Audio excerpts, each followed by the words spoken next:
Assalamu alaikum masu kallon mu da sauraron mu, barkamu da warhaka. A jiya Litinin ne mai girma Halilu Sahabi Sifawa ya kai ziyarar bazata a garin Lukuyawa inda ya taimaki marayu sama da 300. Ga cikakkun labarai. Assalamu alaikum masu kallon mu da sauraron mu, barkamu da warhaka. Sunana Ashfa Aminu Sifawa kamar da kuka sani. A yau ga mu cikin garin Lukuyawa wurin gani da irin alherin da mai girma Halilu Sahabi Sifawa inda ya taimaka ma marayu da marasa karfi akalla fiye da mutum 300. Assalamu alaikum malam. Amin wa alaikum assalam. Malam ko zan sunan ka Allah? To sunana Shamsuddin. Ke dan garin Lukuyawa ne? Tahayyan dan garin ne cikakke kuma. To Allah muna son kama masu kallon mu bayani yanda mai girma Halilu Sahabi Sifawa ya taimaki al'umma da ke garin. Gaskiya ya taimaki al'umma na garin mu sosai.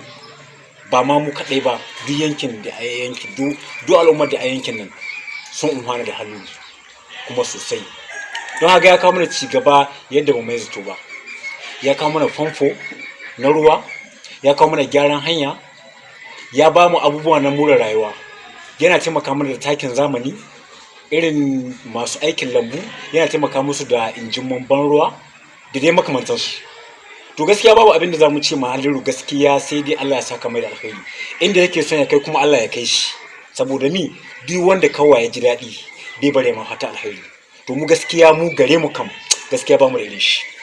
Don abin da annan farkon fara abin da ya fara kawo mana wanda muka ji daɗi ruwa. Duk inda babu ruwa ya dage ya kuke sai da ruwa sun samu. Na biyu lokacin da muna buƙatar takin noma ya taimake mu taki yadda mu mai zato ba. Aka zo na uku ya ba mu tallafi yadda ba mu mazata ba. Ya mana tuho bar ta ba mu tallafi.